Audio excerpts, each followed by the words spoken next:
Thank you very much, Chaz. I'd just like to start today by acknowledging the traditional custodians of the land on which we meet today, the Kaurna people, and pay my respects and our respects to elders past, present and emerging.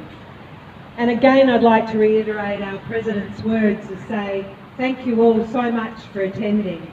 UFU members are not accustomed to turning out in the streets and having a public display, but increasingly the need is there. We've been trying to talk civilly to this government about the concerns in the fire service and indeed across the emergency services without any great response. In fact, it seems to be a political joke. So unfortunately, we are forced to take these actions, and we're extremely grateful for our other friends of the union movement who are here today. I know that SA unions are here and represented.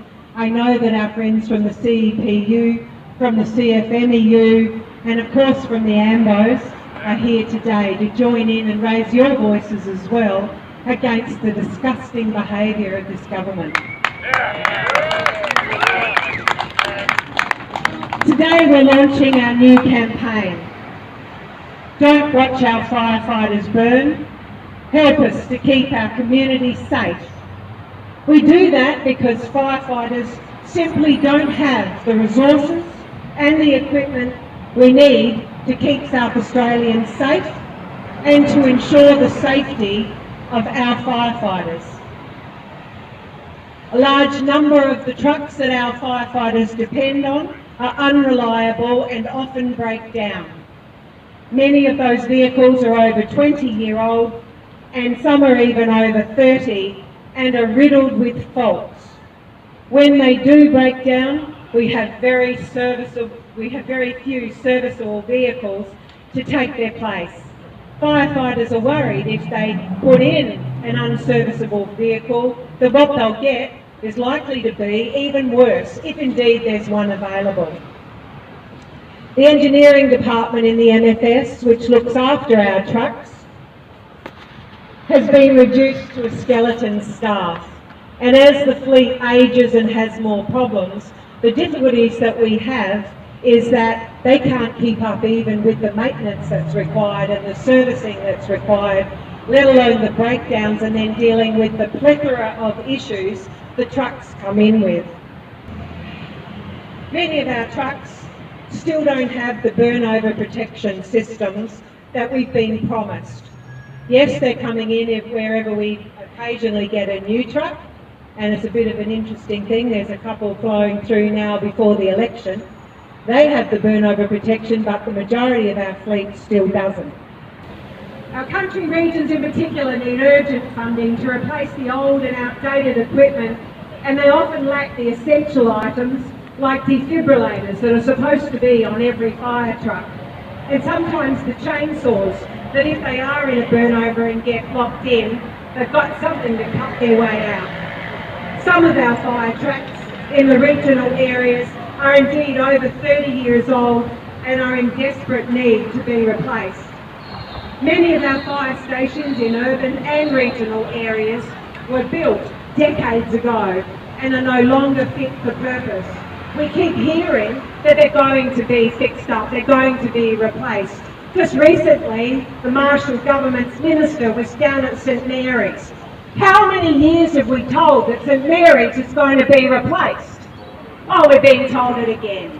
I wonder when that will happen. They need to be upgraded. We need our members protected against the dangers of diesel particulates in engine rooms. Again, they are classified now as a Class 1 carcinogen. Already, I go to so many funerals of our members, past and present, who are dying of the occupational cancers that have clearly been recognised from the products of carcinogens and that are recognised in our workers' comp system. Why can't we get resources to have this direct extraction from our fire stations? Shame, Mr Marshall. Shame, Mr Government. For years now, we've raised these issues with the Marshall government, and for years they've refused to take any real action to address these important issues.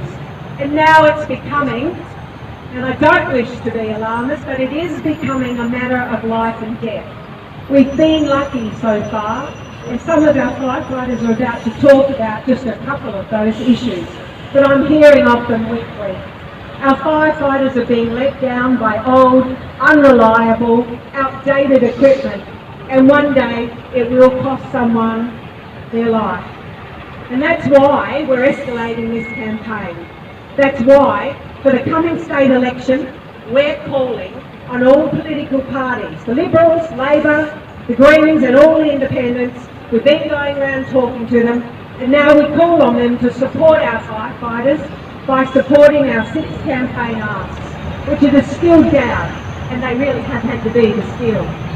They're simple and completely within the next South Australian Government's power to fulfil.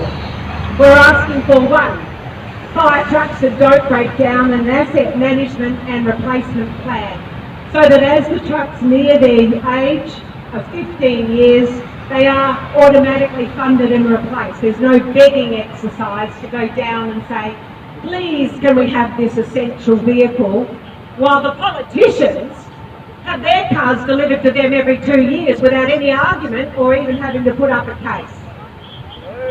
2, we're looking for proper engineering support. We want staff put back into those areas with the skills that are required for emergency vehicle technicians. We want our safety, essential safety equipment and protective clothing. And again, a regeneration system that meets their redundancy. We're looking for proper training and skills maintenance, the resourcing to do those things. We are looking for better resources for our regional fire stations and a plan to upgrade all of our fire stations. We know that those 6 things aren't easy or immediate to do, but what we've been seeking is a plan and commitment to addressing these concerns. So far from the Marshall government, all we've heard is Mr. Lucas saying, not a dollar more. Not a dollar more. What a shame. It's a shame. Firefighters dedicate their lives to protecting the safety of South Australians, but they can't do it unless they have proper equipment and training. And we call on now today all the political parties to support these asks, to ensure our firefighters have the equipment and training we need to protect the lives of South Australians. And I'm now going to pass to Chaz Thomas, our UFU fabulous president, who's been leading this charge, to talk about some of the issues for firefighters. Thank you. Thank you, Max. Wouldn't be a rally without PA failure, that's for sure. We've got a few more minutes out in this fight, so I'll try and keep it short and sweet. Look, as president of the United Firefighters Union, I have a very proud role to play, and I'm very, very proud to be a firefighter. But it fills me with sadness when I am contacted on a daily basis by members that are increasingly distraught, have been for some time, and they express their concern and anxiety around the equipment that they have to use on a daily basis. Said it before, we do have new trucks in the system. They come in and they trickle in. However, that is not across the board, and it's not a standard approach. So that is very stark when we don't have a good piece of equipment, that point of failure and that anxiety around that point of failure is going to cost someone their life. That's why we're speaking up. It can't be that way in emergency service. It's not a game of chance. So my own resourcing story, my own experience, lucky enough to work in the city here. Just recently, before this incident that I was involved in, that was a safety hazard, we had to, as we do any new building is commissioned in Adelaide, we get the chance to come along and test the building fire safety systems. So that when the public are needed, they need these fire safety systems to kick in if there was a fire in one of these major buildings. These systems get to work.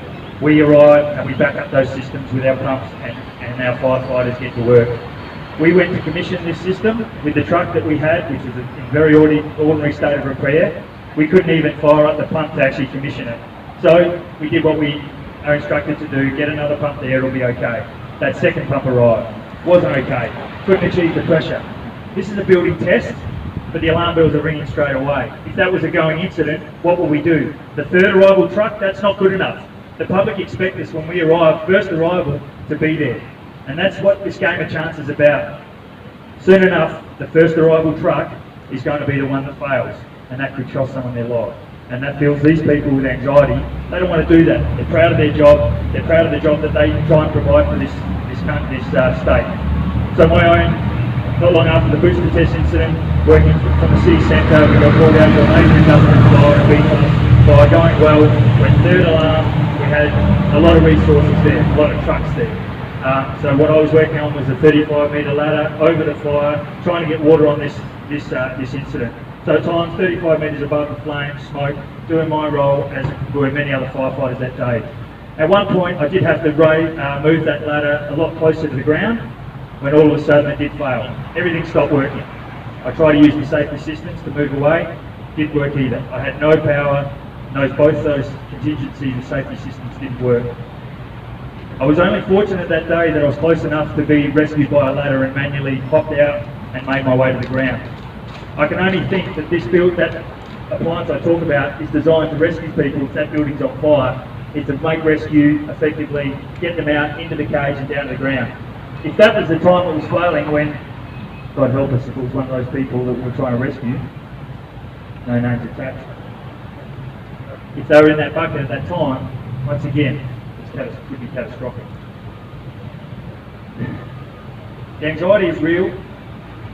I do have other firefighters that tell me their stories on a daily basis. However, they don't feel comfortable in sharing them. It is a culture in the MFS. We are can-do people. We make do with what we've got. But that has come to a point.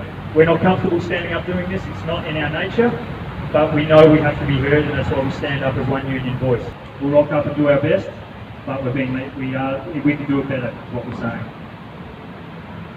I'm going to hand back. Thank you again for solidarity from those other unions, and we might segue over to that now with Max.